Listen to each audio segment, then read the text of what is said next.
जय हिंद दोस्तों, मेरे चैनल डिफेंस डिस्कशन में आप सभी का स्वागत है। दोस्तों, आज मैंने सुबह एक वीडियो डाला अग्निवीर को लेकर और उस वीडियो को आपने हाथों हाथ लिया, बहुत सराहा, बहुत सारे आपके कमेंट्स आए। मैं उन कमेंट्स को भी लूँगा और जो मेरे से हो सकेगा मैं तमाम सवालों के जवाब देने की भी कोशिश करूँगा। लेकिन दोस्तों, उससे पहले मेरा एक सवाल है कि आप अक्सर मुझसे पूछा करते हैं या आप अक्सर एक कमेंट किया करते हैं, सर की अग्निवीर स्कीम कब बंद होगी, अग्निवीर स्कीम को बंद करो। लेकिन ये कैसे पॉसिबल होगा दोस्तों? मैं आज आपसे यही पूछने जा रहा हूं कि ये कैसे पॉसिबल होगा, क्योंकि सेंटर में जो पार्टी सत्ता पर बैठी है, यानी कि बीजेपी, प्रधानमंत्री मोदी, गृह मंत्री अमित शाह, रक्षा मंत्री राजनाथ सिंह, वो वोट की भाषा समझते हैं। बीजेपी एक ऐसी पार्टी है, उसको लगता है कि जब तक वो जीत रहे हैं तब तक इसका मतलब वो सब कुछ ठीक कर रहे हैं, तभी तो जनता उनको वोट दे रही है और वो जीत रहे हैं। और जब तक बीजेपी जीतती रहेगी, उन्हें कैसे ये एहसास होगा कि उन्होंने एक अग्निवीर स्कीम जो है वो गलत लाई है और उससे इस देश का युवा प्रभावित हो रहा है, नाराज है। उनको तो यही लग रहा है कि भाई अग्निवीर स्कीम लाने से देश का युवा खुश है, यही कारण है कि हमको वोट मिल रहे हैं और हम जीत रहे हैं। तो जब तक बीजेपी जीतती रहेगी, क्या लगता है आपको कि अग्निवीर स्कीम खत्म हो जाएगी? दिल पे हाथ रख के कहूं तो मुझे नहीं लगता कि ऐसा हो पाएगा। जिस प्रकार से हरियाणा की जनता ने तमाम ऐतराज के बाद बीजेपी को वोट दिया, उस हरियाणा से जहां से सबसे ज्यादा फौजी निकलते हैं, जहां पर सबसे ज्यादा एक्स सर्विसमैन हैं, उस हरियाणा से बीजेपी एक प्रचंड जीत लेकर सामने आई। मुझे बहुत ज्यादा उम्मीदें थी और मैं मान रहा था कि अगर यहां पे हरियाणा में बीजेपी को चोट लगती है तो एक डेंट होगा अग्निवीर स्कीम के ऊपर, बीजेपी नाराजगी समझ पाएगी युवाओं की, लेकिन ऐसा नहीं हुआ। फिर आप पूछते हैं कि सर बीजेपी कैसे हारेगी? महाराष्ट्र में बीजेपी उसके बाद फिर जीत कर आ गई सामने, तमाम रिकॉर्ड तोड़ते हुए। बीजेपी वो पार्टी है जो वोट की चोट से ही समझ पाती है। जब तक उसको वोट मिलता रहेगा, उसको लगेगा कि वो बिल्कुल सही कर रही है। तो अब आज दिल्ली के नतीजों को ही आप देख लीजिए। एक बार फिर से बीजेपी के यहां पर जीत, पहले हरियाणा जीता, महाराष्ट्र जीता, महाराष्ट्र के बाद अब दिल्ली में एक प्रचंड जीत बीजेपी की। और जब तक बीजेपी जीतती रहेगी, उसको कैसे एहसास होगा कि उसके जो फैसले हैं वो गलत हैं, उससे युवा परेशान है, नाराज है, उसको तो वोट मिल रहे हैं, उसको तो यही लग रहा है कि भाई मैंने जो फैसला लिया है उससे जनता खुश है, यही कारण है कि मुझे वोट दिया जा रहा है और मैं चुनाव जीत रहा हूं। तो जैसा मैंने आपसे कहा कि बीजेपी एक ऐसी पार्टी है, गृह मंत्री अमित शाह हो, प्रधानमंत्री मोदी हो, रक्षा मंत्री राजनाथ सिंह हो, ये वोट की चोट समझने वाली पार्टी है। याद करिएगा, कृषि 4 साल अग्निवीर की नौकरी की हो, वो ही इस देश की राजनीति में जा सकता है, चाहे फिर वो किसी नेता का बेटा हो या किसी बिजनेसमैन का बेटा हो।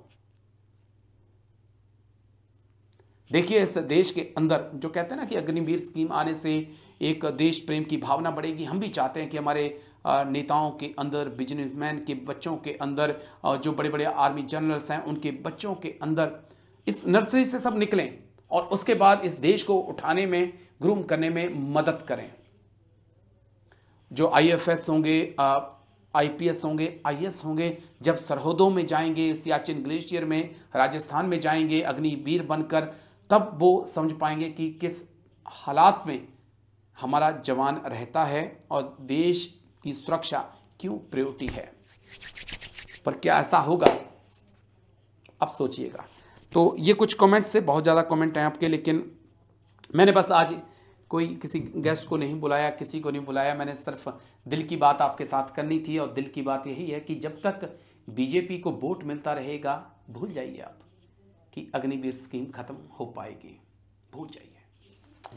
चलिए, शुक्रिया आपका, बहुत बहुत शुक्रिया आपका, क्योंकि बीजेपी वोट की चोट से ही ज़्यादा समझती है और फिलहाल ऐसा हो नहीं पा रहा है, तो ये कहना जल्दबाजी होगी कि अग्निवीर स्कीम कब खत्म होगी। शुक्रिया, थैंक यू, जय हिंद, वंदे मातरम। कृषि कानूनों को 3 कृषि कानून आए, उसके बाद किसान बैठे, दिल्ली की सरहदों को रोका, यूपी के चुनाव सर पे थे, बीजेपी को लगा कि वो चुनाव हार सकती है, तो उसके बाद फट से प्रधानमंत्री मोदी सामने आए और कृषि कानूनों को वापस ले लिया। तो वही मैं कहना चाह रहा हूं कि बीजेपी वोट की चोट समझती है। जब तक बीजेपी चुनाव जीतती रहेगी,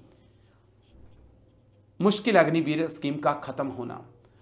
आर्मी कमांडर्स जाके रक्षा मंत्री से मिल लें, हम जैसे भूतपूर्व सैनिक जो हैं वो आपकी आवाज़ उठा लें, हमारे और वेटरन्स जाकर आपकी आवाज़ उठा लें, कई ब्रिगेडियर, कई जनरल जो रिटायर्ड हो चुके हैं वो अग्निवीर स्कीम के खिलाफ हैं, वो सरकार से बात कर रहे हैं। लेकिन जब तक सरकार को लग रहा है कि भाई हम तो सत्ता में हैं, हमें कोई डिगा नहीं सकता, तो हम क्यों अग्निवीर को हटाएं। तो इस मुद्दे पर आप जरूर सोचिएगा। और जब तक बीजेपी को वोट की चोट नहीं लगेगी, भूल जाइए कि अग्निवीर स्कीम खत्म होगी, क्योंकि फैसला सरकार को ही लेना है। आर्मी की टॉप लीडरशिप के पास, नेवी की टॉप लीडरशिप के पास या एयरफोर्स की टॉप लीडरशिप के पास कोई अधिकार नहीं है कि वो 100 के 100% अग्निवीर को परमानेंट कर सकें, या फिर वो 25 की जगह 50 की जगह 75% को पक्का कर सकें। जो कमांडिंग ऑफिसर हैं उनके पास उनको इतना भी अधिकार नहीं है कि 4 जवान अग्निवीर के आए हैं और चारों ही टॉप क्लास के सैनिक हैं, टॉप क्लास के सोल्जर्स हैं, कि वो चारों को ही रख सके। उन्हें उनमें चारों में से एक को ही रखना होगा, 3 को बाहर भेजना है। उनके पास इतनी भी उनको पावर नहीं है। पावर दिल्ली ने अपने पास रखी है और वोट के जरिए आप उस पावर को और मजबूत कर रहे हैं। इससे आगे मैं और कुछ नहीं कहूँगा।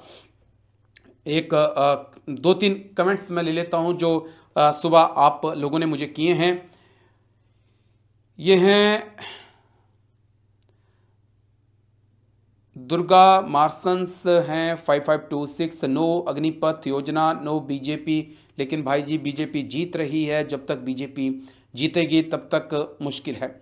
अग्निवीर देश के लिए वायरस है, मैं ये तो नहीं कहूँगा, लेकिन यही अग्निवीर अगर 100% परमानेंट हो जाए तो ये देश के लिए बहुत अच्छे सैनिक हैं, बनेंगे आगे जाकर।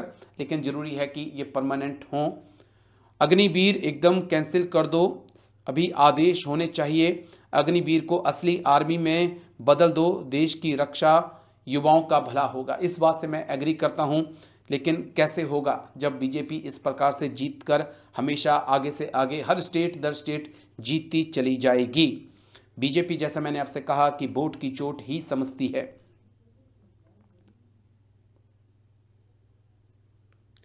अग्निवीर खत्म हो जाए, ये NK सिंह हैं, वो कह रहे हैं नो अग्निवीर। प्रेम थापा कह रहे हैं, पुष्पिंदर पाल जी कह रहे हैं कि अग्निवीर आर्मी एज 23 हो। अब मुश्किल है पुष्पिंदर जी, अब मुश्किल है। कई लोग मुझसे कहते हैं कि सर 2021-20 की जो भर्तियां थीं उनकी बात करो, कि सरकार उनके बारे में सोचो। मुझे लगता है कि अब मुश्किल है, इसके बारे में बात करना भी मुश्किल है, क्योंकि अब सरकार एक तो टाइम हो गया है और दूसरा सरकार मजबूती के साथ फिर खड़ी हो रही है। तो ये बहुत मुश्किल है मेरे भाई पुष्पिंदर जी। और